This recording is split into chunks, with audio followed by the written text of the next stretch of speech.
Next बताइए, जल तत्व जो है उसके भेद, जल तत्व का भेद बताइए।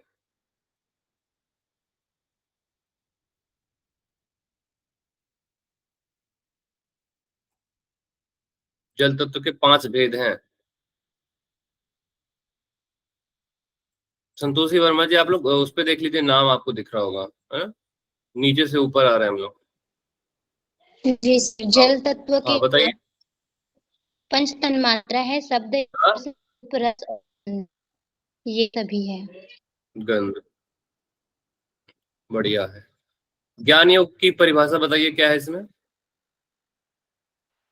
सर ज्ञान योग का इसमें जो परिभाषा है कि जो अच्छा अभी मैं नेक्स्ट नहीं बोला हूँ, 1 मिनट रुकिएगा, इनको दिन दीजिए। संतोषी जी आंसर कीजिए। ज्ञान योग है, चित्त के को ध्यान के लिए हम जो ना हमेशा वो करते हैं, मतलब भक्ति करते रहते हैं, वही ज्ञान योग। आत्मिक उत्थान में नियोजित रहना, ठीक है, ठीक है, चलिए कोई बात नहीं। नियम की परिभाषा बताइए, नेक्स्ट। नियम का परिभाषा यहाँ पे देह इंद्रियु वैराग्यम करके है, मतलब देह और इंद्रियों में भी वैराग्य हो जाएगा, वही नियम। देखो एग्जाम सॉरी, में ये यम है -2 सर हो जी। जाता है आपका, इसीलिए मैंने बोला है कि यम नियम को अच्छे से पढ़ लेना, इसका तो बहुत इंपॉर्टेंट है, एग्जाम में आता है यहाँ से प्रश्न। आप यम को नियम में बता रहे हो, अब नियम बताइए। अभी आपने यम बताया, ठीक है। जी सर, जी सर, ये यम हो गया। और जो नियम है उसमें है कि जो भक्ति योग करते हैं, आत्मा तत्व में हमेशा निरंतर लगाए रहना अपने मन को, ये है नियम। चलिए नेक्स्ट स्टूडेंट की बारी है अब। आसन, आसन की परिभाषा बताइए, साक्षी सिंह।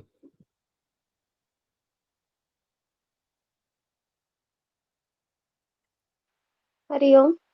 हरिओम, साक्षी जी बताइए आसन।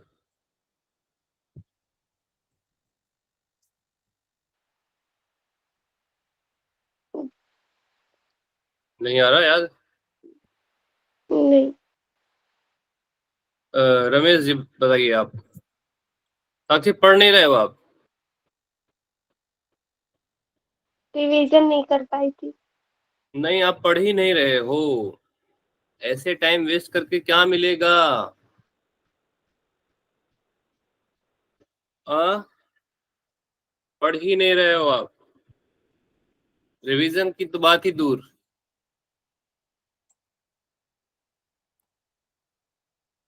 सॉरी टू से, बट आप पढ़ नहीं रहे हो। बहुत एक्सपीरियंस तो नहीं है, लेकिन मैं जान जाता हूँ कौन पढ़ रहा है कौन नहीं पढ़ रहा है। उमेश, रमेश जी बताइए। पढ़िए, वेस्ट मत करिए टाइम को, अच्छे से पढ़ लोगे ना आप लोग, 6 महीने में जेआरएफ कर लोगे, ठीक है। अच्छे से अगर मन लगा के पढ़ लिए ना, दुनियादारी भूल के, तो 6 से 8 महीने मैक्स टू मैक्स लगेंगे, पेपर 1 और पेपर 2 दोनों में। रमेश जी आसन को एक शब्द में बताइए, क्या बताया है त्रिशिक ब्राह्मण में? सर थोड़ा कल गेस्ट थे तो कुछ याद नहीं है जरा। चलिए कोई बात नहीं। प्रियंका वर्मा जी। सर्व वस्तु उदासीन भाव। बस उदासीन याद रखिएगा, एग्जाम में आएगा ऐसा, ठीक है। और मैं दिखाऊंगा आपको कि इससे प्रश्न बने, आपको एग्जाम के क्वेश्चन दिखाऊंगा मैं, जो मैं पूछ रहा हूँ ना आपसे। आपको लगता होगा कैसे ही पूछ रहा हूँ, नहीं, एग्जाम में ऐसे ही क्वेश्चन बनाए जाएंगे। 17 आसनों के नाम कौन सुनाना चाहेगा? तमन्ना जी हैं, प्रियंका, संतोषी वर्मा, कल्याणी जी हैं, और प्रियंका वर्मा, बहुत बढ़िया। 5 लोग हैं, बहुत अच्छे। 6 हो गए, जया वर्मा जी भी हैं, जया चौरे जी भी हैं। चलिए वो, बहुत बढ़िया, अच्छा लगा। 7 लोगों को, अमिता जी को भी याद है 17 आसनों के नाम, बहुत अच्छे। आप लोग होमवर्क अच्छा कर रहे हो, हैंड डाउन कर लीजिए, ठीक है। फसलों के नाम हम बाद में पूछेंगे आप लोगों से, अभी छोटे छोटे क्वेश्चन पूछते हैं।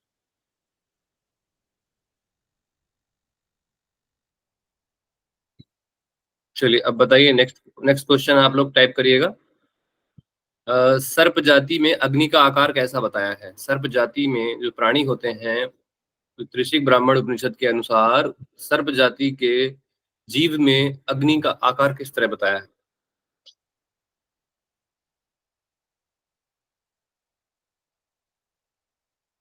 बहुत बढ़िया आंसर आ रहे हैं।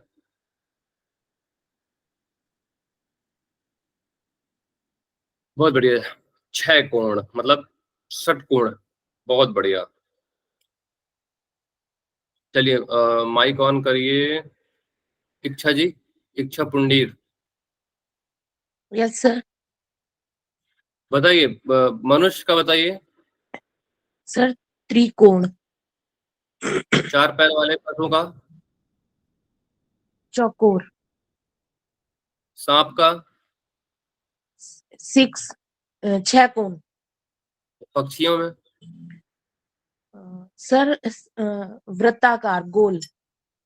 अच्छा, और जो जुआ होता है उनमें? 8 कोण। बहुत बढ़िया। चलिए नाड़ियों के नाम किन किन को याद है?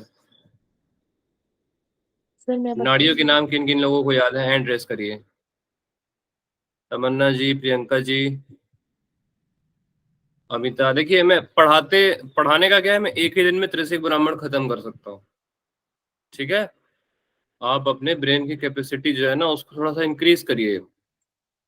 मैं चाहता हूँ आप लोग मेरे साथ पढ़ाते भी जाओ, आप याद भी करते जाओ, है ना? मैं चाहूँ तो एक दिन में त्रिशिक ब्राह्मण पढ़ा के खत्म, लेकिन फिर ऐसे पूछेगा कौन? बाहुबली में बोलता है ना, मेरे साथ आएगा कौन?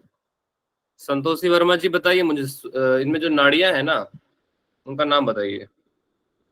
जी सर, इसमें है सुषुम्ना पहला, उसके बाद वैष्णवी है, फिर इड़ा, पिंगला, उसके बाद गांधारी, हस्ती जिह्वा, पूषा, यशस्विनी, अलम्बुसा और लास्ट है कौशिकी। बहुत अच्छे, बहुत अच्छे। कौशल्या जी, कौशिकी का स्थान बता दीजिए आप, अगर याद हो तो। सर कंध से लेके पैर के अंगूठे तक का है इसका स्थान। बहुत बढ़िया, बहुत बढ़िया। मुझे गांधारी का स्थान बताइए, कौन बताएगा? संतोषी वर्मा बताओ आप। Sir left eyes. कंध से लेफ्ट आई तक, ठीक है। और मुझे बताइए पूसा का स्थान बताएंगे मुझे अमिता जी। पूसा का, पूसा नाड़ी का स्थान सर दाया बताइए। गोदामूल से दाया कान तक सर। दाएं कान तक, बाएं कान तक कौन सी जा रही है? हस्त जीवा। हम्म, वो तो आंख तक जा रही है, अच्छा दाई सॉरी। आंख। आपको ये बाएं कान, यशस्वनी। यशस्वनी। यशस्वी में, ठीक। याद करके रखिएगा, ठीक है? इनको इनको बिल्कुल मत भूलिए, अगर आप लोग को 2 नंबर चाहिए एग्जाम में इन सब प्रश्न से। जी सर। बिल्कुल, बहुत अच्छे। नेक्स्ट क्वेश्चन पूछ रहा हूँ मैं आप लोगों से। मुझे बताइए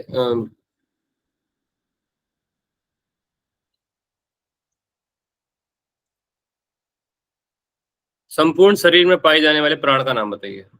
टाइप करिए जल्दी। संपूर्ण शरीर में पाए जाने वाले प्राण का नाम। बहुत अच्छे आंसर आ रहे हैं, बहुत अच्छा। समान प्राण है वो, बहुत अच्छा। हम्म, प्राणायाम की परिभाषा कौन बताएगा? हैंड रेस करिए, आप लोग देखते हैं। अशरफ जी, आप बताइए प्राणायाम की परिभाषा क्या बताइए त्रिशिक ब्राह्मण उपनिषद में? प्राणायाम जगत सर्वमिदं मिथ्या प्रतीति प्राण संयमः। क्या बात है, क्या बात है अशरफ जी। साधु साधु, आप तो बिल्कुल बिल्कुल रेडी हैं। आपके लिए तो क्वेश्चन मुझे सोचना पड़ेगा क्या पूछूं, आप तो सब आंसर कर देते हो। बहुत अच्छा। चलिए अब हम लोग आज कुछ नया पढ़ लेते हैं, ठीक है? और ऐसा कोई क्वेश्चन जो आप लोग ना कर पाओ ऐसा तो कुछ दिख नहीं रहा है, सबको अच्छे से पढ़ाया मैंने। सर जो पंच महाभूत है उनके जो ये भेद है उनके कार्य सीरीज में याद करने हैं या फिर ऐसे कर सकते हैं?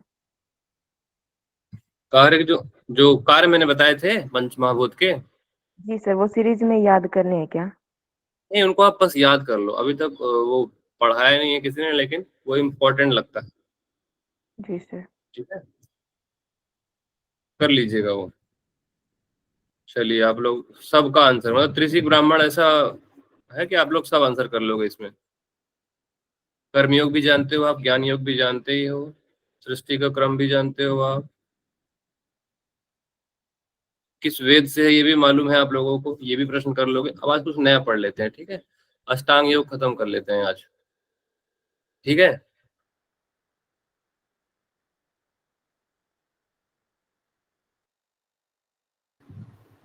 स्क्रीन शेयर करते हैं।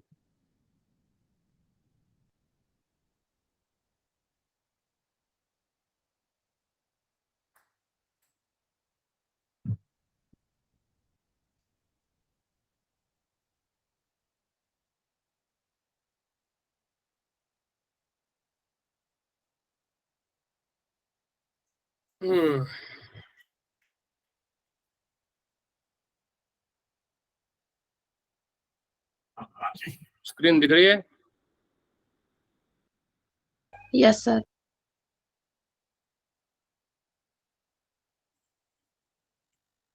ये सब आप लोगों ने पढ़ लिया है, ठीक है? सर आसन विधि को भी लिखना है। नहीं, आसन विधि आप लोग बस नाम याद कर लीजिएगा, इसमें इम्पोर्टेंट है फल याद कर लीजिएगा।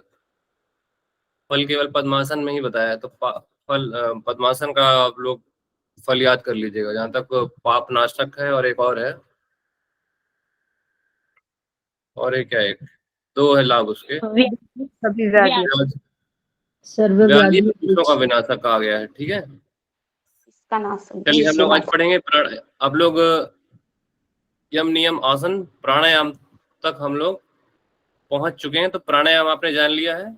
अभी थोड़ी देर पहले अशरफ जी ने बताया था प्राणायाम की परिभाषा, जगत सर्वमिदं मिथ्या प्रतीति प्राण संयम। मतलब इस जगत के मिथ्या स्वरूप को भली भांति समझ लेना ही ऋषिक ब्राह्मण में प्राणायाम कहा गया है। अब प्राणायाम में प्राणों का वर्णन करने के साथ नाड़ियों का भी वर्णन किया गया है, देख रहे हैं आप लोग। कुंडली का वर्णन भी इसी में आता है। देह मध्य अग्नि का आकार कंद का स्थान भी प्राणायाम के अंदर है। अब प्राणायाम का स्थान भी इसमें बताया हुआ है। प्राणायाम का स्थान कैसा है इसमें बताया कि प्राणायाम करने के लिए एकांत स्थल में दर्भकुश या काले हिरण आदि का आसन लगाकर दोनों ओर अंग समान ना हो जाए तब तक आसन करें। यथारुचि स्वास्तिक आसन लगाकर बैठ के प्राणायाम का अभ्यास करना है। ये स्थान और आसन है एक तरह से, यहाँ पे स्वास्तिक आसन और या फिर यथारुचि बोला है ना? यथा भी मत, यथा भी मतलब आपकी जैसी भी रुचि है उस आसन में बैठ के आप लगा सकते हैं। अब प्राणायाम का अभ्यास कैसे करना है, कैसे बताया है प्राणायाम, वो देख लेते हैं। सबसे पहले आसन लगाकर शरीर को सीधा करके बैठे। उसके पश्चात नासिका के अग्रभाग पर, नासिका के अग्रभाग पर दृष्टि करके दांतों को, जो दांत है दांतों को स्पर्श ना करें, ठीक है? दांतों को दांत से स्पर्श ना करें। देखिए, आप जो भी पढ़ रहे हैं ना, इसको रियल लाइफ में भी आप लोग इंप्लीमेंट कर सकते हैं, ठीक? दांतों का दांत से स्पर्श ना हो, जिह्वा को तालू से लगाएं। उसके बाद स्वस्थ चित्त एवं निरामय भाव लगाकर सिर को आकुंचित मतलब जालंधर बंद लगाएं और योग मुद्रा में हाथों को आबद्ध करें। योग मुद्रा आप लोग जानते हैं ना? योग मुद्रा, यस सर। हाँ, पद्मासन लगाकर आगे की ओर सर झुकाते हैं, उसी को योग मुद्रा कहते हैं। पर मुझे ऐसा लगता है योग मुद्रा इसमें वही होगी। चलिए ठीक है, योग मुद्रा है, इसमें योग मुद्रा का वर्णन है, याद रखिएगा।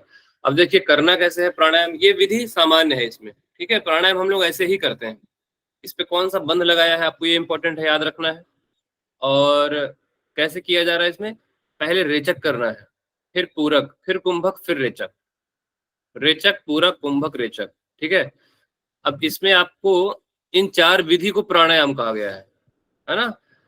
तो पहली विधि है रेचक, पूरक, कुंभक, रेचक। अब इसमें रेशियो देखिए बताया हुआ है। सबसे पहले आपको दाई नासिका से दाई नासिका बंद करके, सॉरी, हाँ दाई नासिका बंद करके, सॉरी, आपको लेफ्ट से स्टार्ट करना है, ये याद रखना है।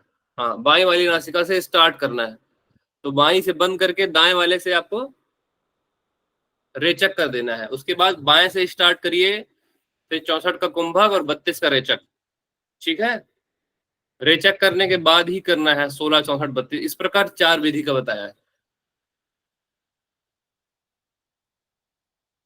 तो पहले आप दाई वाली नासिका से बंद करके बाई वाली नासिका से पूरा पहले श्वास छोड़ देंगे, उसके बाद वही बाई नासिका से श्वास को भीतर लेंगे। 64 का कुंभक, 32 का रेचक। कितने का रेशियो है इसमें? 1, 4, 2 का है, ठीक है, 1, 4 और 2 का रेशियो। इसके अलावा आपने कहीं और अलग पढ़ा है क्या? आप लोग को मैंने बताया था, उसमें है शायद हिरण संहिता में भी 1, 4, 2 का ही रेशियो है। अभी रिसेंटली किस उपनिषद में पढ़ा हमने? सर योग चूड़ामणि। हाँ, सर योग योग चूड़ामणि। योग चूड़ामणि में हमने पढ़ा था ना, क्या क्या रेशियो था उसमें? 12, 16 और 10। 12, 16, 10 था ना उसमें। जी सर। अधम, मध्यम, उत्तम था उसमें। तो ऐसे है, देखो ये डिफरेंस याद रखना है आपको। आपको प्रश्न ये भी बन सकता है कि त्रिशिक ब्राह्मण उपनिषद में क्या रेशियो बताया है, कितनी मात्रा का पूरक, कितनी मात्रा का कुंभक, कितनी मात्रा का रेचक करना है।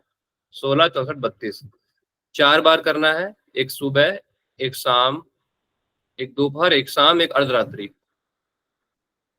ठीक है। 20-20 बार करके 4 बार करना है, कुल मिला के 80 बार। प्राणायाम का फल बताया कि एक दिन में साधक इसका अभ्यास करता है तो उसके पापों का शमन हो जाता है, और 3 वर्ष तक यदि नियमित इसका अभ्यास करता है प्राणायाम का तो उसके लाभ बताए हैं। वायु जीत हो जाता है, वो वायु को जीत लेता है। प्राणायाम करेगा तो वायु को तो जीत ही लेगा, सिंपल है। इंद्रियों को भी जीत लेता है अपने, ठीक है। अल्पाहारी, अल्पाहारी होता है स्वल्प निद्रा, स्वल्प निद्रा तेजोमय और बलवान हो जाता है। अल्पाहारी समझ रहे हैं? कम भोजन खा के भी उसका शरीर जो रहता है ना तेजमय रहता है, उसे बहुत ज्यादा आहार की आवश्यकता नहीं होती।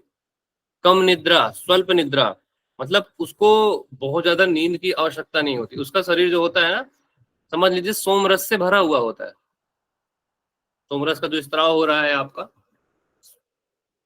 चंद्र स्थान से, वो उसके शरीर में भरा हुआ रहता है, इसलिए उसके शरीर को ना कम निद्रा में भी उसका काम चल जाता है। इंद्रियों को भी जीत चुका होता है वो साधक, और तेजमय होता है और बलवान होता है। इसमें भी 3 प्रकार हैं, अधम, मध्यम, उत्तम, तीन तरह से इनको विभाजित किया हुआ है। और उसमें बताया है क्या, अधम जब साधक होगा तो उसको पसीना आएगा, मध्यम का कंपन होगा उसके मेरुदंड में, उत्तम प्राणायाम का साधक में ऊर्ध्वगामी। ये सेम दिया हुआ है, ठीक है, हर जगह सेम पढ़ते हो आप, सेम कॉन्सेप्ट। जो अलग है तो थोड़ा थोड़ा अलग, आपको मेढक की तरह उछाल मारने लगता है, ऐसा कहीं पे बताया है शिव संहिता में, वो अलग है। और ऐसा मेढक की तरह और कहाँ पे बताया है? शिव संहिता आप लोग पढ़ोगे ना तो वहां पे देखोगे तो वहां पे ये वाला कॉन्सेप्ट अलग है प्राणायाम का। वहां पे मेढक की तरह उछाल मार देता है, मारने लगता है साधक, ऐसा बताया है। अधम साधक जब प्राणायाम सिद्ध कर लेता है तो उसकी व्याधि और संपूर्ण पापों का विनाश हो जाता है, ठीक है, यदि आप अधम का कर रहे हैं।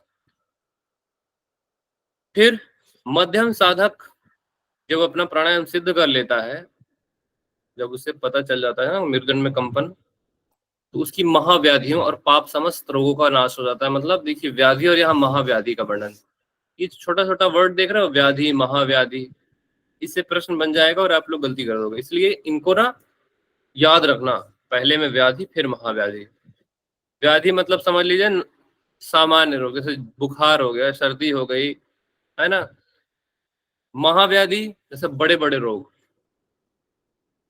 बड़े रोग जैसे कुछ भी आप नाम ले लीजिए, जैसे ट्यूमर हुआ है मान लीजिए आप ब्रेन में, या फिर आप मान लीजिए कैंसर, या फिर आप और भी जड़, मतलब इतने भी जो बड़े रोग है ना उनका नाश हो जाता है मध्यम प्राणायाम सिद्ध होने से। उत्तम प्राणायाम में अल्प निद्रा सिद्ध हो जाती है, अल्प निद्रा का फल मिलता है। साधक का शरीर में अल्प मलमूत्र का निर्माण होता है। लघु मतलब हल्का शरीर रहता है उसका, अल्पाहार में ही जीवन उसका चलता है। इंद्रियां एवं बुद्धि तीव्र हो जाती है और तीनों काल को जानने वाला होता है, मतलब भूत भी जानता है, भविष्य भी जानता है, वर्तमान तो वो जान ही रहा है। ठीक है, त्रिकालदर्शी हो जाता है। बताया गया है कि प्राणायाम को ब्रह्म मुहूर्त में किया जाना चाहिए।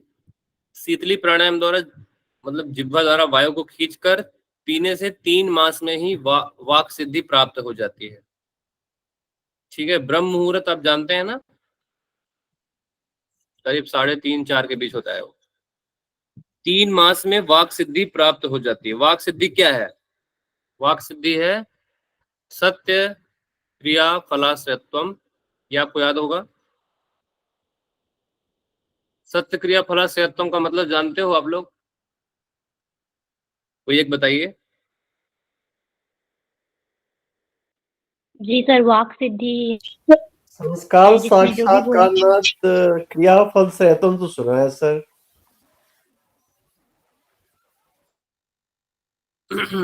उसमें उसमें जो बोलते हैं ना, मतलब वो जो बोले आपको, मतलब आप श्राप देना आपको, वन सिद्ध हो जाती थी, सत्य सिद्ध हो जाती। हाँ मतलब वो कुछ भी आपसे बोल दे, कोई भी जो ऋषि मुनि होते हैं ना, श्राप दे देते हैं, मतलब कहीं आपको आशीर्वाद दे देते हैं और वो हो भी जाता है वैसा, उसको कहते हैं वाक सिद्धि। कभी जो कभी कार्य हमने ये नहीं आपने, किया है उसका फल प्राप्त हाँ, उसका फल प्राप्त कर लेते हैं। तो ये वाक सिद्धि वही है। ठीक है, हम अपनी वाणी पे जो कह दें वो हो जाए। 6 मास में ही महारोगों से मुक्ति मिल जाती है, 6 महीने में ही। कितने महीने में? 6 महीने में। तो ये 6 मास जो है, ये 6 मास 3 महीना, ये इंपॉर्टेंट चीजें होती हैं एग्जाम के पर्पज से। आगे देखते हैं और क्या है। प्राणायाम आपने जान लिया है, ठीक है। अब हम जानते हैं प्रत्याहार, फिर धारणा, फिर ध्यान और समाधि पढ़ेंगे। प्रत्याहार को बताया है चित्तस्यांत अंतर्मुखी भाव प्रत्याहारस्तु सत्तम। चित्त का अंतर्मुखी भाव ही प्रत्याहार कहलाता है। ठीक है, ये परिभाषा कहलाई है यहाँ पे। अब इसमें क्या करना है प्रत्याहार में? जो हमारे शरीर में 18 मर्म स्थल बताए हुए हैं, जिनमें गूढ़ रहस्य छिपे होते हैं, ऋषि मुनियों के द्वारा बताया गया है। पैर का अंगूठा, एड़ी, जांग का मध्य भाग, तो एक मर्म स्थल से दूसरे मर्म स्थल को खींचना ही प्रत्याहार कहलाता है। मतलब चित्त को एक मर्म स्थान से दूसरे मर्म स्थान में सॉरी, ठीक है, एक मर्म स्थान से दूसरे मर्म स्थान पे अपना चित्त लेकर जाना प्रत्याहार कहलाता है। 18 मर्म स्थल इसमें बताए हुए, ठीक है। इनका सीक्वेंस कभी कभी पूछ लेता है 18 का। सबसे पहले आप लोग इसमें थोड़ा सा अलग है, ये आप लिखो, ये वशिष्ठ संहिता वाला दिया हुआ है बगल में, ये जो है ना, ये वशिष्ठ संहिता का है और ये त्रिशिक ब्राह्मण का है। इस पे देखते हैं, पहले त्रिशिक का देखते हैं, ठीक है, इसमें अलग है या फिर सेम है देखते हैं।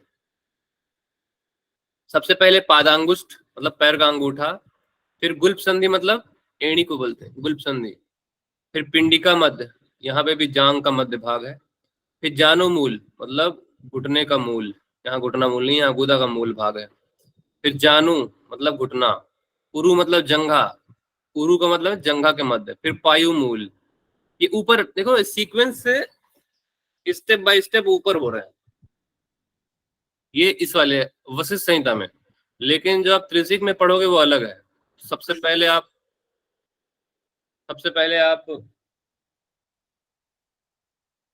वशिष्ठ संहिता वाला देख लो। सबसे पहले पैर का अंगूठा, ठीक है, इसके बाद गुल्प संधि,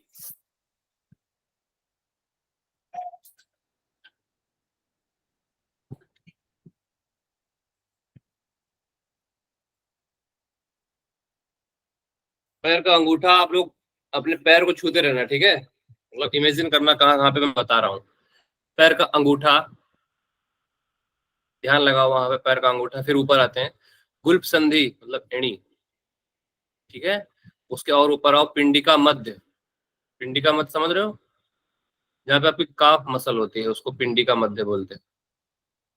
जानू मूल, जहाँ घुटने का मूल है, जो घुटने का मूल मतलब जहाँ से घुटना स्टार्ट हुआ है, नीचे से ऊपर आ रहे हैं।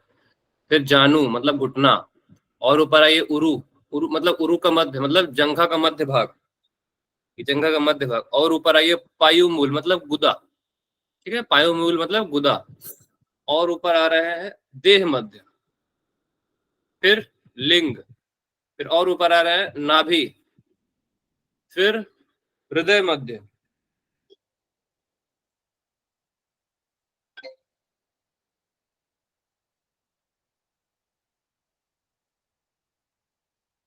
हेलो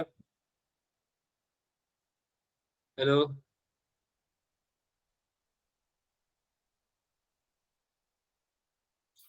कहाँ पे थे हम लोग? नाभि में। नाभि से और ऊपर आए हृदय मध्य, हृदय मध्य के बाद और ऊपर आया कंठकूप, यहाँ पे होता है। और ऊपर आया जिह्वा, जहाँ से जुड़ी हुई है जिह्वा का मूल, फिर दोनों नासिका का मूल। हेलो, क्लास क्लास दे रहा हूँ। जिह्वा का मूल हो गया।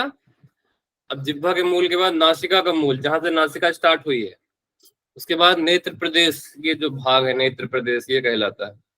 फिर भ्रू मध्य है, ये वाला भाग दोनों भावों के मध्य में, देखिए ऊपर बढ़ते जा रहे हैं। फिर ललाट आ गई, ये ललाट। फिर ब्रह्मरंध्र आपका यहाँ पे होता है। तो कितना इजी है इनको याद करना वशिष्ठ संहिता के अकॉर्डिंग, ठीक है। अब देखते हैं हम लोग त्रिशिक ब्राह्मण में क्या दिया हुआ है। ये तो एकदम इजी लगा ना, कैसे हमको याद करना है। बस एक एक बार आप टच करते जाना, बस ध्यान करना कि कहाँ कहाँ से ऊपर बढ़ते गए। याद करने का तरीका इसको यही है, वशिष्ठ संहिता वाला। वशिष्ठ संहिता में मतलब मर्म स्थान जो बताएं वो ऑथेंटिक माना जाता है। अब त्रिशिक ब्राह्मण में देखते हैं। पैर का अंगूठा, फिर एड़ी, ठीक है, जांग का मध्य भाग, ऊपर बढ़ते जा रहे हैं। फिर गुदा का मूल भाग, ठीक है। फिर ऊपर सीधे बढ़ गए हृदय में, ठीक है, हृदय में बढ़ गए सीधा। हृदय से फिर नीचे आ गए उपस्थ, फिर ऊपर जा रहा है देह मध्य, फिर ऊपर जा रहे हैं नाभि, फिर उसके बाद फिर ऊपर जा रहे हैं कंठ, सीधा कंठ पहुंच गए। फिर वापस से नीचे आ गए कोहनी में। तो ये कठिन है, ठीक है, कोहनी। फिर तालु का मूल, कोहनी के बाद वापस से चले गए तालु के मूल में, जो यहाँ पास होती है। उसके बाद तालु में जाने के बाद नासिका का मूल, फिर ऊपर बढ़ रहे हैं आंखों का मंडल, फिर भ्रू मध्य, फिर ललाट, फिर मस्तक का मूल भाग, फिर वापस से घुटने का मूल भाग, वापस से घुटने में पहुंच गए। फिर हाथों का मूल भाग, जहां से हाथ स्टार्ट जुड़े हुए हैं आप। तो थोड़ा सा त्रिशिक ब्राह्मण वाला जो है कॉन्सेप्ट थोड़ा सा डिफरेंट है और थोड़ा सा अलग है। मतलब आप लोग खुद ही देख पा रहे हो कितना इजी है और ये कितना टफ है ना। अब हम लोग मर्म स्थल देख लिए हैं त्रिशिक ब्राह्मण में और जान लगे हैं कि मर्म स्थान में चित्त को लगाना ही क्या कहलाता है, प्रत्याहार। अब धारणा देखते हैं। चित्तस्य निश्चली भावो धारणा धारणम विदु, मतलब चित्त का जो निश्चल एवं अचल भाव जो धारण कर लेता है साधक, वही धारणा कहलाता है। चित्त का अचल भाव धारण कर लेना ही धारणा। इसमें बताया है एक और परिभाषा, मनसो धारणम यतद्युक्तस्य च यमादिभि, यम आदिभि मतलब जो यम नियम की बात हो रही है।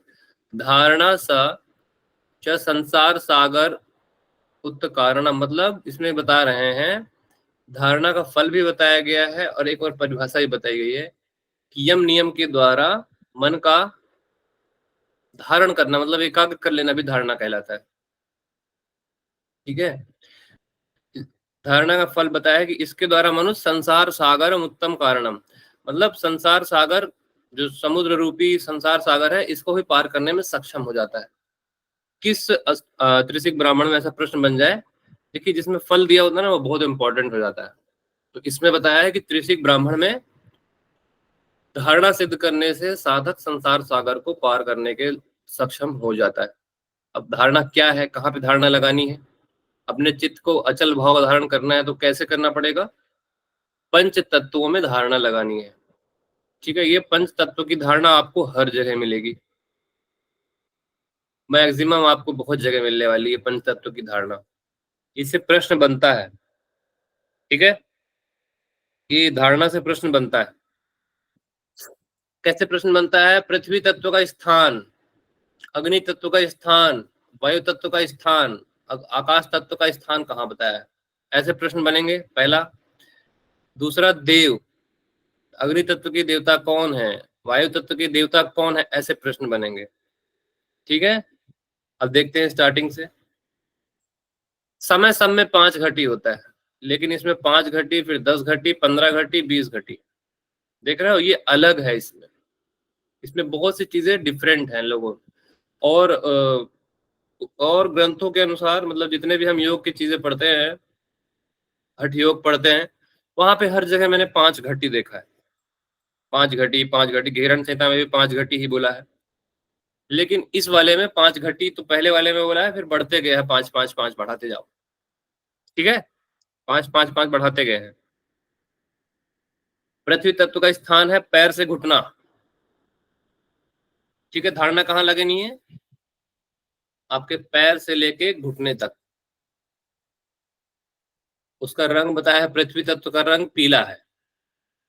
ठीक है, 5 घटी मतलब 5 घटी करना है, और ध्यान किस देवता का करना है? चतुर्भुज हरि का।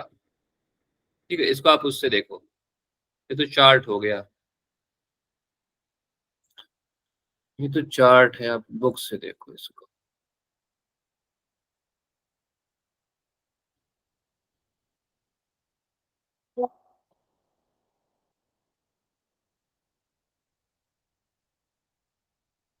ये तो कुछ भी दुर्लभ नहीं रहता।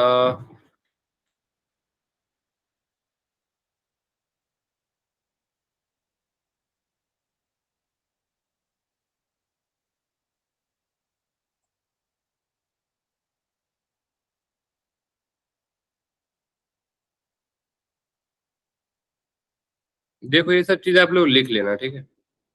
शायद ये वहां पे इंक्लूड नहीं किया गया है प्राणायाम में।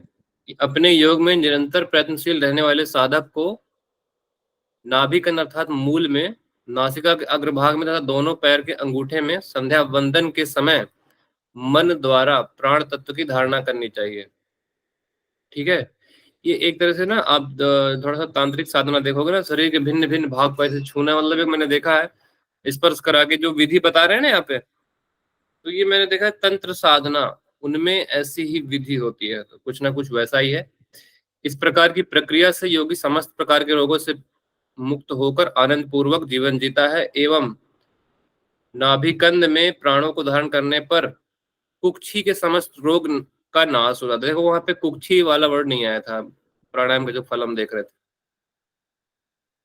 फिर नासिका के अग्रभाग में प्राण को धारण करने से शरीर लघुता को प्राप्त होता है, ब्रह्म मुहूर्त में करना चाहिए, ठीक है, वाक सिद्धि मिलती है, ठीक है।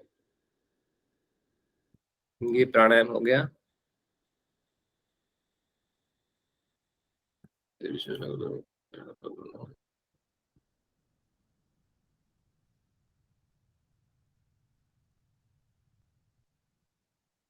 अभी आप लोग इसमें धारणा देखो, ठीक है। वैसे तो पूरा इंपॉर्टेंट ही लग रहा है मेरे को, तो जिसमें अष्टांग योग दिया होता है वो पूरा उपनिषद ऐसे बैठ के पढ़ना चाहिए। कहाँ से प्रश्न पूछ दे क्या पता, मुझे तो हर एक चीज इंपॉर्टेंट लगती है इसमें। ये हम लोग पढ़ रहे हैं प्रत्याहार, ठीक है।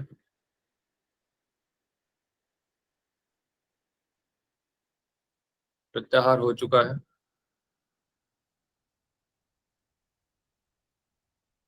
धारणा, यम आदि के द्वारा मन का धारण करना ही धारणा कहलाता है। अब देखिए, यहाँ पे धारणा की विधि बताई है। पैरों से दिख रहा है ना ये अच्छे से, स्क्रीन दिख रही है ना सबको? जी सर। Yes sir. यम आदि के द्वारा, यहाँ पे वही जो पढ़ा थोड़ा देर पहले, कैसे बताया देखो, पैरों से लेकर घुटनों तक पृथ्वी तत्व का अंश कहा गया है।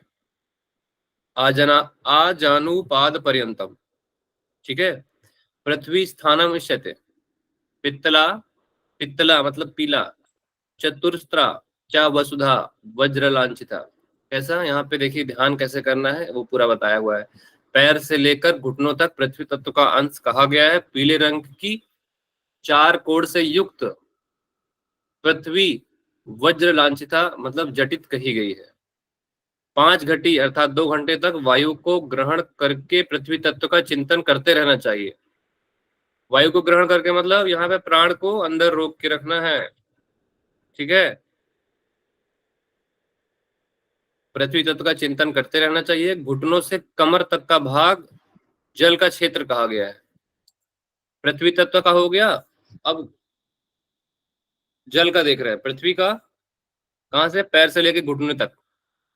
अब जल का कहां तक बताया, घुटने से लेके कमर तक। घुटने से लेके कटी मतलब कमर, ठीक है, घुटने से लेके कमर तक। इस जल का आकार अर्ध चंद्रमा की भांति है। जल का आकार भी चंद्रमा की भांति बताया है। उसका रंग श्वेत शुभ्र है एवं चांदी से लांछित मतलब जटित हुआ है। इसमें 10 घटी, 5 बढ़ते जा रहा है। 10 घटी अर्थात कितने घंटे, ये हो जाएगा आपका 4 घंटे, ठीक है।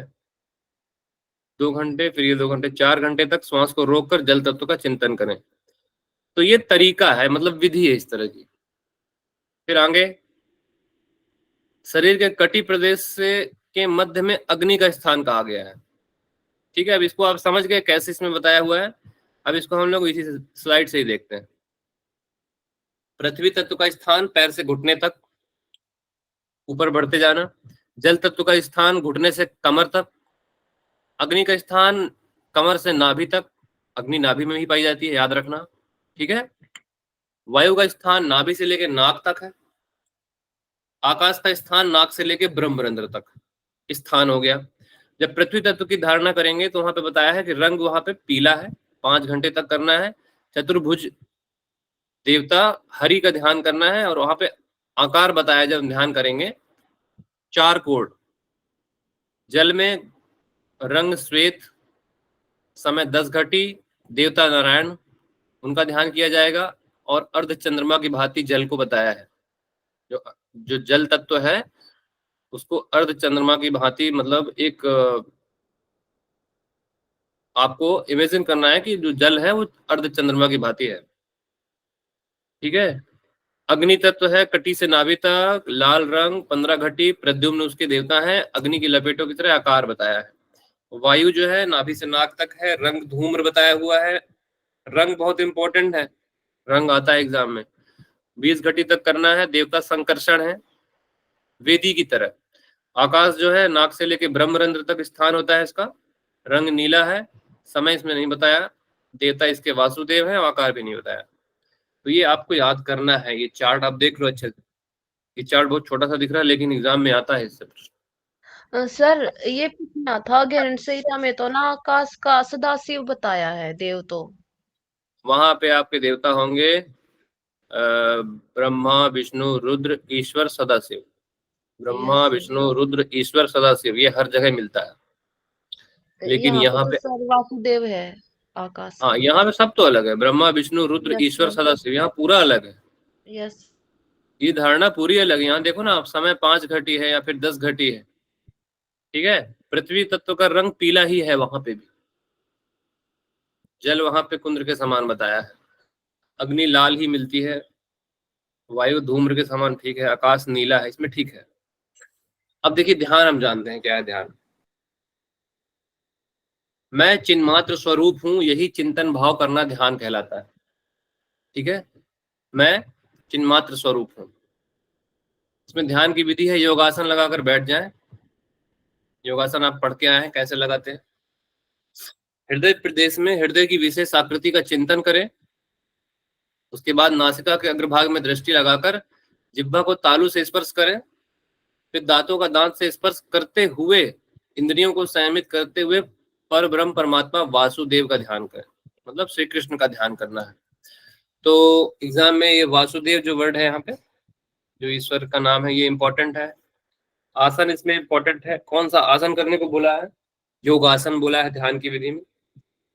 ध्यान क्या है? मैं चिन्मात्र स्वरूप हूं, यही ध्यान है। ये परिभाषा आपको याद रखनी है,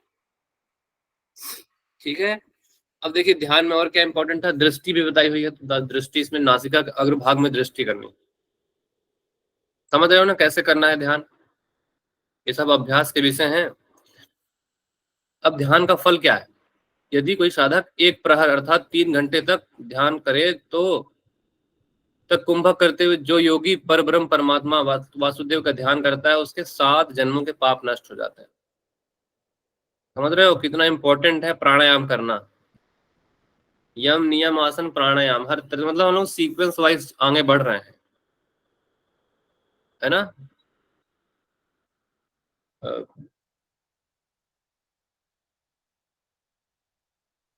चले बातें चले चित्तम बोलते हैं ना, कि वही है। जब जितना आपकी श्वास चलती रहेगी मन उतना ही विचलित रहेगा, आप लोग देखोगे चीज।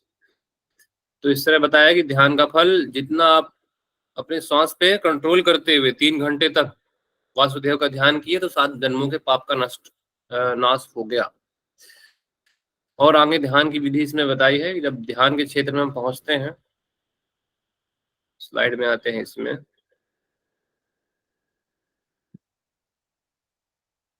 श्री नारायण का ध्यान करें, अग्नि वाले में प्रद्युम्न का चिंतन करें। श्री नारायण है ना इसमें, श्री नारायण ही है।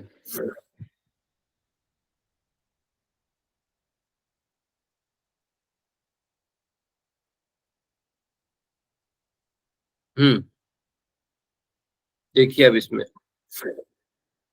क्या बताया ध्यान। जो योगी साधक इस अभ्यास को नियम से निरंतर करता रहता है वह परब्रह्म परमात्मा का साक्षात्कार शीघ्र अति शीघ्र प्राप्त कर लेता है। सर्वप्रथम, अब देखिए यहाँ से जो है आसन ध्यान की विधि बता रहे हैं। सर्वप्रथम योगासन पर आरूढ़ होकर हृदय प्रदेश में हृदय की विशेष आकृति का चिंतन करते हुए स्थित होकर नासिका के अग्रभाग पर दृष्टि करें। जिह्वा को तालू से स्पर्श करें, दांतों का दांत से स्पर्श करते हुए शरीर को ऊंचा करके समाहित करके बैठे। फिर विशुद्ध आत्म बुद्धि द्वारा इंद्रियों का संयम करें। उसके पश्चात परब्रह्म परमात्मा अपने वासुदेव श्री कृष्ण का ध्यान करना है। यही ध्यान बताया है इसमें। और बता रहे हैं योगी को कैवल्य की प्राप्ति अपने अंतःकरण में, कैवल्य सिद्धिदम, अंतःकरण में समव्याप्त परमात्मा तत्व के स्वरूप का निरंतर चिंतन करने से होती है। मतलब इसमें देखिए कैवल्य की प्राप्ति किससे होती है? यम नियम आसन प्राणायाम प्रत्याहार, तो अभी तक आपने देख लिया कि ध्यान से हो रही है कैवल्य की प्राप्ति, ठीक है। एक प्रश्न बन सकता है ये। इस प्रकार एक प्रहर तक कुंभक करते हुए जो योगी परब्रह्म वासुदेव का ध्यान करता है उसके 7 जन्मों के पाप नष्ट हो जाते हैं। आगे बोल रहा है नाभि केंद्र से लेकर के हृदय प्रदेश तक, नाभि केंद्र मतलब नाभि भाग, नाभि से लेकर हृदय प्रदेश तक जागृत अवस्था का क्षेत्र होता है। स्वप्नावस्था कंठ में होती है, सुसुप्तावस्था तालु के मध्य भाग में एवं तुरीय अवस्था भ्रुकुटी के मध्य भाग में प्रतिष्ठित है ना। 4 अवस्थाएं होती हैं, जागृत स्वप्न सुसुप्ति और तुर्या। जागृत अवस्था में साधक नाभि से लेकर हृदय प्रदेश तक ध्यान में लीन रहता है, मतलब उस भाग में अब धारणा बनाई रहती है। धीरे धीरे स्थान बताया हुआ है। तुर्यावस्था का क्षेत्र है इसमें ब्रह्मरंध्र, तुर्यावस्था का क्षेत्र ब्रह्मरंध्र में है, पर ब्रह्म की ओर लक्ष्य करके स्थित रहता है। जागृत अवस्था से शुरू होकर ब्रह्मरंध्र तक अर्थात तुर्यावस्था तक आत्मतत्व प्रतिष्ठित रहता है। उसके अंत में वह विष्णु के नाम से कहा गया है। तत्पश्चात योगी साधक को अत्यंत निर्मल स्वच्छ आकाश में कमल रूपी हृदय में आसीन कोटि कोटि सूर्य के सदृश प्रकाश से युक्त नित्य विश्व रूप विष्णु का निरंतर चिंतन करते रहना चाहिए। ये सब ध्यान के विषय है, ठीक है। ये सब ध्यान का विषय है। ये आप खुद आप इमेजिन करो, जागृत अवस्था कैसी होती होगी, स्वप्नावस्था कैसी होती होगी। देखिए ध्यान में जैसे जैसे आगे बढ़ते जा रहे हैं साधक को क्या दिखाई दे रहा है? कोटि कोटि सूर्य के समान। कोटि कोटि जान रहे हो? मतलब बहुत सारे सूर्य के सदृश, कोटि मतलब तो वैसे कई लोग करोड़ कहते हैं, ठीक है, मतलब करोड़ों सूर्य के समान प्रकाश से युक्त विष्णु रूप वहां पे अब उनको ध्यान करना है, चिंतन के जब ध्यान कर रहे हैं तो विष्णु का ध्यान करना है जो कोटि कोटि सूर्य के समान दिखाई दे रहे हैं। ये सब ध्यान का विषय है, अभ्यास का विषय है, जो हम समझ सकते हैं, हम समझ रहे हैं इसको, ठीक है। सर सर मुझे लेफ्ट करना होगा, मैं कर सकती हूँ? ओके ओके,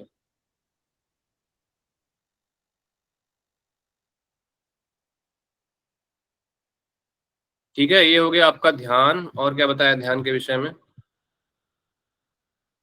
अब आते हैं समाधि में, ठीक है, आखिर इसके बाद क्वेश्चन आंसर होगा। ये देखिए उतना सारा कॉन्सेप्ट यहाँ पे थोड़ी सी मैं बता दिया है।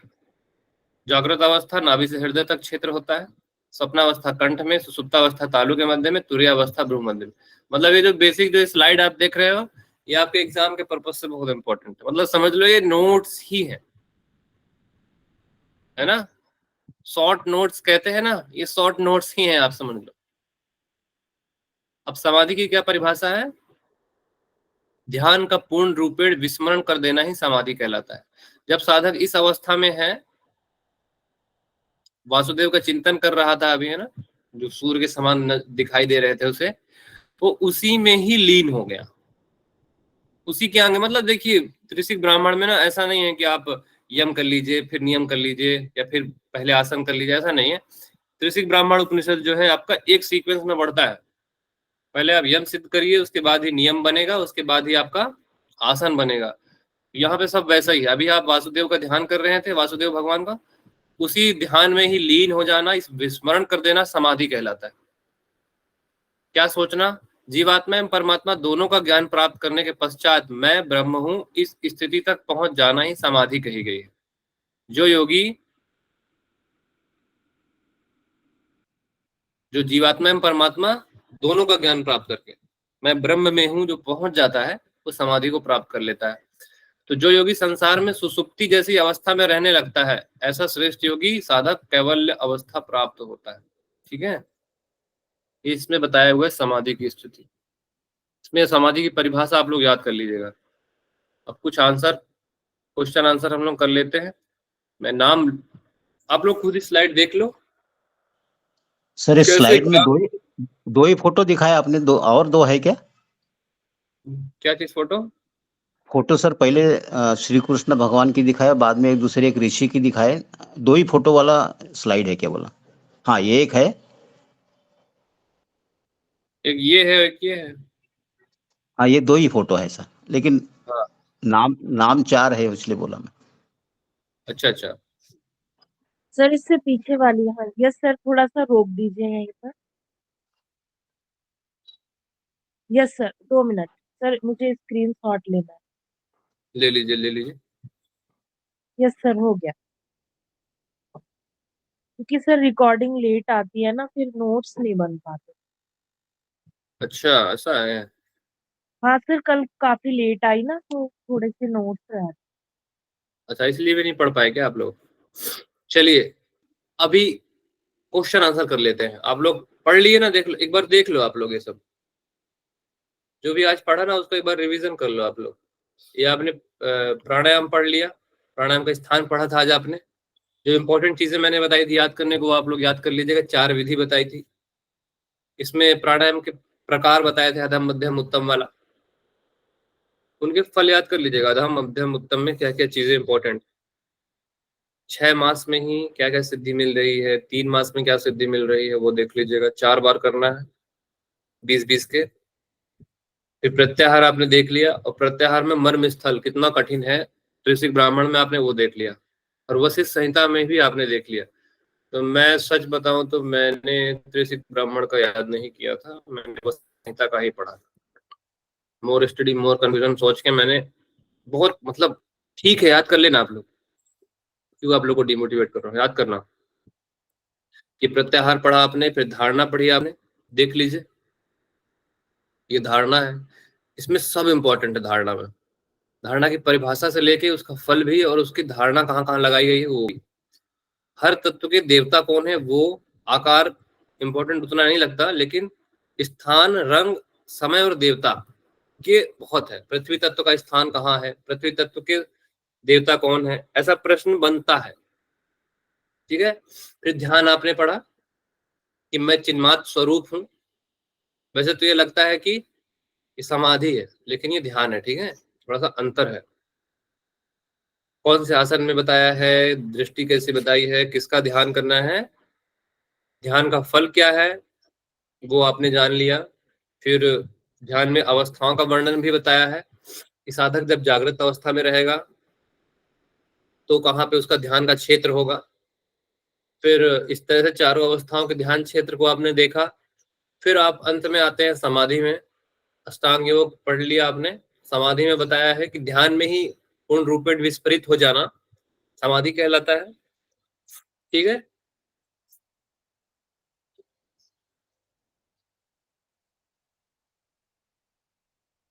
एक सेकंड ना, एक सेकंड। और आपने देख लिए समाधि। हेलो जी, जी कौन? अच्छा मनीष जी, हम आपको लगाया फोन, थोड़ा सा क्लास ले रहे थे।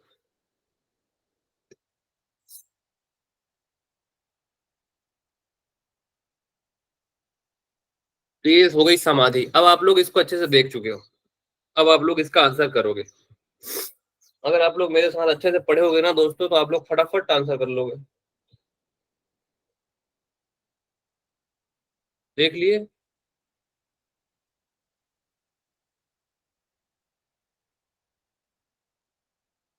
तीन तीन तीन, सी सी सी। त्रिशिक ब्राह्मण के अनुसार समस्त वस्तुओं में उदासीन भाव होना, उदासीन भाव होना क्या कहलाता है? चलिए माइक ऑन करके बताइए कोई एक। सर आसन। आसन से। आसन। मैंने एक वर्ड इसमें बताया था, उदासीन भाव। ठीक है, ये आप लोग वर्ड याद रखना, उदासीन भाव। ऐसे एग्जाम में अब आता है प्रश्न। देखो अगला प्रश्न है, एग्जाम का क्वेश्चन है। ठीक है, आपके यूजीसी ने पूछा है ये प्रश्न, बनाया हुआ प्रश्न नहीं है ये। त्रिशिक ब्राह्मण उपनिषद के अनुसार मानव शरीर में प्राण वायु के प्रधान निवास स्थान। देखो प्राण का स्थान, जब मैं ये एग्जाम दे रहा था तो मुझे बिल्कुल पैर का अंगूठा याद था। ठीक है, अब आप लोग बताओ कौन सा होगा इसमें। जंघा में होता है क्या? जंघा में मुझे सी तो बिल्कुल नहीं है, जंघा में तो बिल्कुल नहीं होगा। देखो सी का, देखो सी यहाँ पे है, सी यहाँ पे है, सी यहाँ पे है, तो मुझे ऐसा लगता है कि तीन इसका आंसर, ए डी और ई इसका उत्तर होना चाहिए। कैसे मैंने इसका उत्तर निकाला? जो नहीं है वो आप ध्यान रख लो, जंघा में कभी प्राणवायु नहीं बताई गई है। ठीक है, सी देख लिए, एलिमिनेट कर दिए। एक दो तीन बचा एक, तीन इसका सही उत्तर है। ठीक है, थोड़ा सा ऐसे याद करना पड़ेगा, एक बार पढ़ना पड़ेगा। अब आप लोग अगर याद किए होंगे यम और नियम कल जो मैं बताया था, तो आप लोग इसका उत्तर भी कर लो। चलो याद नहीं है तो जो नहीं है, एलिमिनेट, एलिमिनेट वाला जो हर यूजीसी में चाहे कोई भी एग्जाम दो आप, एलिमिनेशन मेथड जो है वो हर एग्जाम को क्रैक करने में बताया जाता है, बहुत इंपॉर्टेंट। उसको लगाओ, इसका उत्तर करो आप लोग। देखो दया, क्षमा, धैर्य, दान और व्रत, इन पांचों में यम कौन कौन सा है?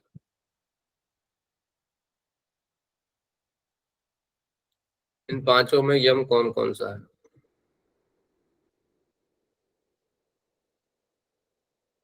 ए ए ए,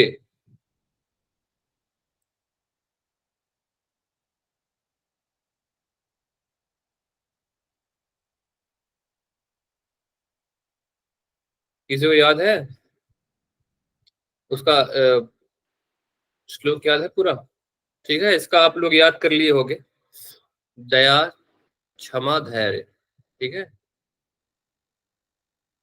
एक बार देख लेते हैं हम। ये देखो,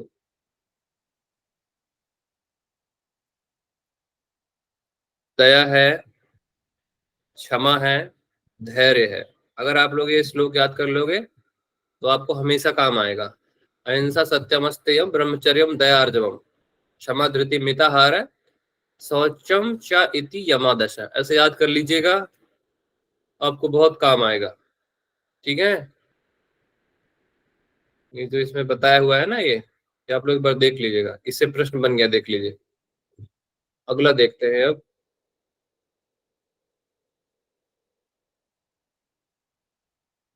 अगला प्रश्न है, चित्तस्य निश्चली भावो धारणा, धारणा की उपरोक्त व्याख्या किस उपनिषद में की गई है? कौन सा उपनिषद पढ़ रहे हैं हम लोग? योग चूड़ामणि उपनिषद पढ़ रहे हैं ना। त्रिशिक ब्राह्मण पढ़ रहे हैं तो त्रिशिक ब्राह्मण ही होगा, अभी तो कोई डाउट नहीं हो रहा है, लेकिन एग्जाम में डाउट हो जाता है। ठीक है, तो इस तरह से आप लोगों को तैयारी करनी है। जितने भी मैंने आप लोगों को पॉइंट्स बताए, इनको पढ़ लेना, इनको याद कर लेना, ये इंपॉर्टेंट है, उनको कर ही लीजिएगा आप लोग। ठीक, अब हम लोग कल मिलेंगे।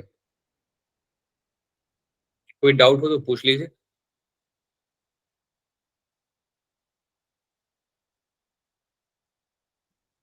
मुझे थोड़ा सा योग चूड़ामणि से डाउट था सर। बताइए क्या डाउट है। सर उसमें जो हमें मुद्राएं बताई है ना सर, उसमें ना आपने एक श्लोक लिखाया, उसमें नभो मुद्रा भी है सर, पर जो आपने वैसे लिखाई है उसमें दूसरी तरह मुद्राएं हैं। उसमें तो मूल बंध, उड्डयन बंध, जालंधर बंध, खेचरी, वज्रौली, योनि, महामुद्रा और क्षणमुखी मुद्रा है। पर जो एक श्लोक है उसमें नभो मुद्रा भी है सर। सर ये वाला कंफ्यूजन हो रहा है मुझको। तो मेन श्लोक में है नभो मुद्रा या अलग से दिया हुआ है? नहीं सर, वो है महामुद्रा, नभो मुद्रा, ओड्यानम च जालंधरम, मूल बंधश्च योवती सा योगी मुक्ति भाजनम, ये हाँ श्लोक में है सर। जी। सर पर जो चार्ट बना हुआ है ना उसमें हाँ नहीं है ये। देखिए, हाँ समझ गया मैं आपका प्रश्न। देखिए, ये जो श्लोक आप बता रहे हैं ना, हाँ जी, इसके बाद भी अलग से वर्णन है नभो मुद्रा का। ठीक है, जो आप मुद्रा बता रहे हो ना, हाँ जी, मतलब इस उपनिषद में किन किन मुद्राओं का वर्णन है, तो उन मुद्राओं का भी है और अलग से भी दिया हुआ है। जो भी वहां पे लिखा है ना, उसका वर्णन उस उपनिषद में है। Yes sir. अगर क्वेश्चन में अगर काउंटिंग पूछी जाएगी तो फिर हमें कैसे बतानी पड़ेगी? वैसे इसलिए बस ये कंफ्यूजन हो रहा है। ऐसा प्रश्न नहीं आता। इच्छा ओके जी, सर, ओके बहुत सर, नहीं, बहुत ज्यादा स्ट्रेस मत लो एग्जाम का। ओके सर, हाँ, एग्जाम में आप बिल्कुल रेडी होकर जाओगे। ओके सर, देखो, कभी कभी बहुत ज्यादा संस्कृत पूछ लेता है अब, यस सर, है ना, फिर वहां पे तो भगवान ही मालिक है फिर। यस, मतलब आप लोग थोड़ा सा दिमाग लगा लीजिएगा कि क्या पूछ रहा है, थोड़ा थोड़ा थोड़ा संस्कृत पढ़ने की आदत डालिए।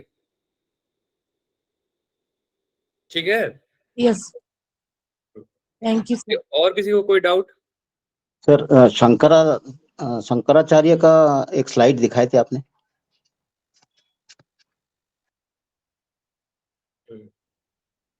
हाँ हाँ ठीक है। ये प्राणायाम का स्थान के लिए है, जैसे इसमें आप इनको देख रहे हैं, जी सर। एकांत स्थान में बैठे हुए हैं ये। हाँ।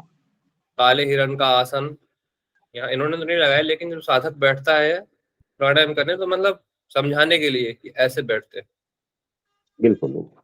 ठीक है, हाँ सर। सर ये साइंस तो ऐसा है कि बहुत अपना जीवन में कभी न कभी एक्सपीरियंस करना चाहिए। जी। हाँ। तो इस तरह और से आज करना हमारे यहाँ बताया। सर हाँ नागपुर में सर ये आदि शंकराचार्य का पूरा दिन भर वर्कशॉप है नागपुर में। कब है? आज ही है, अच्छा 10:30 से अच्छा। लेके 5:30 तक के। हम्म। हमारा इन्हें कवि कालिदास यूनिवर्सिटी ना रामटेक में। रामटेक तो आपका नागपुर से इंदौर में है 45 क्या? किलोमीटर। हाँ, नागपुर से 45 किलोमीटर से, महाराष्ट्र। अच्छा, रामटेक संस्कृत है ना? हाँ, रामटेक संस्कृत है, उसके तरफ से ही है सर। अच्छा अच्छा, उनका होगा। हाँ। ठीक है, फिर और किसी को कोई डाउट नहीं? पढ़ के आइएगा ना, कल पूछेंगे हम आपसे प्रश्न। आपने त्रिशिक ब्राह्मण पढ़ लिया, आपने कितने उपनिषद पढ़ लिए अभी तक कुल? 4 उपनिषद। 4 उपनिषद आप लोगों ने पढ़ लिए हैं। मैं अब आप लोग ना रिवीजन करके आइएगा। मैं चारों उपनिषद में से कहीं से भी प्रश्न उठाऊंगा, मेरे पास प्रश्न बहुत सारे हैं। ऐसे उठाऊंगा और ऐसे बोलूंगा, संतोषी है? संतोषी है कि नहीं है? जी सर जी। चलो बताओ संतोषी, आप अ, अभी तो उतना पढ़ाया नहीं है तो क्या ही पूछे आपसे।